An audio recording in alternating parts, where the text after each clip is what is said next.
Hi, I'm Royce Clay, Royce's Tree Service. Thanks for having me over to 125 Mount Allen Heights Road here in Black Mountain this 20th day of May 2016.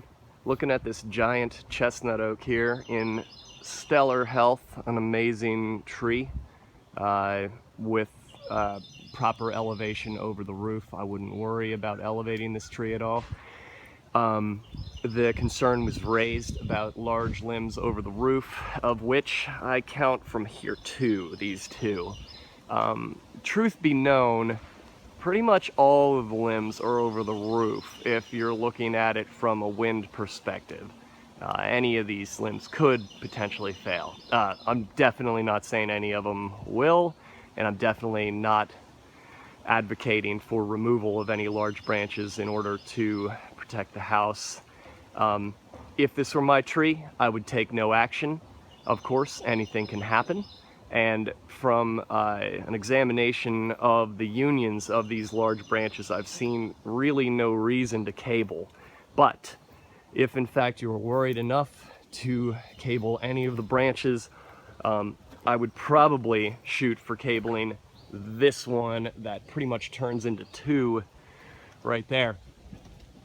And I would only do that because there is a minor separation here where there's a little tiny crack with some sap flow, if you will.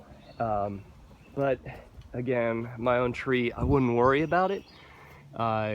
And I just got to keep peppering this with anything can happen, because I don't want you to take this word for gold. I am a certified arborist, but if you were to cable anything, those would be the ones that I cabled.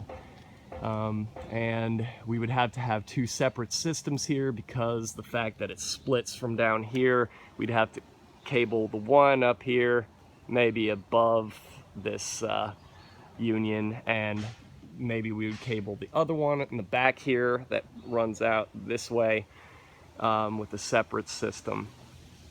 And I'll give you the cost breakdown for these options, and then you can make your decision. And thanks again for having me over.